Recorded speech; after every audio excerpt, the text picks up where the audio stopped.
राधिका बरसाने वारी की जय। राधे राधे। बैसाख मास महात्म्य। अंतिम 2 अध्यायों में श्रुतदेव जी नरसिंह जयंती का महत्व बताते हुए कहते हैं, राजन, बैसाख शुक्ल पक्ष की चतुर्दशी को नरसिंह भगवान की पूजा की जाती है। इस बार नरसिंह जयंती 21 मई मंगलवार शाम 5:40 से 22 मई शाम 6:45 तक रहेगी। इसलिए नरसिंह भगवान का पूजन मंगलवार और बुधवार दोनों दिन ही किया जाएगा। वैष्णव संप्रदाय में नरसिंह भगवान का पूजन बुधवार को किया जाएगा, क्योंकि वहां सूर्योदय तिथि ही मान्य होती है। इस दिन शाम को चौकी पर लाल कपड़ा बिछाकर नरसिंह भगवान और लक्ष्मी जी की तस्वीर स्थापित करके पूजा में देसी घी का दीपक जलाएं। पूजा में पंचामृत, फल, पुष्प, पंचमेवा, कुमकुम, अक्षत चढ़ाने चाहिए। नरसिंह भगवान के मंत्र ओम नरसिंहाय वरप्रदाय नमः की एक माला जाप करनी चाहिए। इस दिन गरीब और मजदूर श्रमिक वर्गों में गर्मी से राहत देने वाली ठंडी चीजें जैसे दही, छाछ, शरबत, खरबूजा, तरबूज आदि का दान करना चाहिए। नरसिंह भगवान के पूजन से शत्रुओं पर विजय प्राप्त होती है। कोर्ट कचहरी के मामलों में जीत प्राप्त होती है। नरसिंह भगवान के मंत्र जप से तंत्र मंत्र बाधा, भूत पिशाच, अकाल मृत्यु का भय और लंबी बीमारी से छुटकारा प्राप्त होता है। जीवन में शांति की प्राप्ति होती है। नरसिंह भगवान के पूजन से मनोबल और आत्मविश्वास में वृद्धि होती है। नरसिंह भगवान की पूजा से घर में नकारात्मक शक्तियां भाग जाती हैं।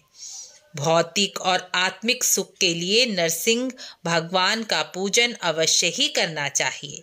पुराणों के अनुसार भगवान विष्णु के इस अवतार के पूजन से सभी प्रकार के दुख, क्लेश, बाधाएं समाप्त हो जाती हैं, क्योंकि भगवान नरसिंह ने प्रहलाद के भी सभी दुख, सभी क्लेश, सभी बाधाओं का नाश कर दिया था।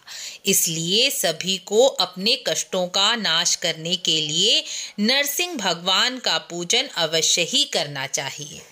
30वें अध्याय में श्रुतदेव जी कहते हैं, बैसाखी पूर्णिमा को बैसाख स्नान का अंतिम दिन होता है। राजन, बैसाख स्नान का अंतिम दिन बैसाखी पूर्णिमा का कहा जाता है, जिसे बुद्ध पूर्णिमा भी कहा जाता है। इस दिन भगवान बुद्ध का जन्म भी हुआ था। इस वर्ष बैसाखी पूर्णिमा 23 मई दिन बृहस्पतिवार को मनाई जाएगी। इस दिन बैसाख स्नान करने वाले बैसाख स्नान की पूर्णता के लिए स्नान, दान और ब्राह्मण भोजन कराते हैं। बैसाख स्नान का उद्यापन इसी दिन किया जाता है। इसी दिन प्रातःकाल देव नदी, सरोवर या घर में ही गंगा जल डालकर स्नान करके भगवान विष्णु का पूजन करना चाहिए। बैसाख स्नान का उद्यापन के लिए ब्राह्मण को भोजन कराना चाहिए। दक्षिणा और यमराज का भाग अवश्य ही निकालना चाहिए। इसके बिना आपको बैसाख स्नान का फल नहीं मिलेगा। बैसाख मास के अंतिम दिन ब्राह्मण भोजन, दक्षिणा और यमराज का भाग अवश्य ही देना चाहिए।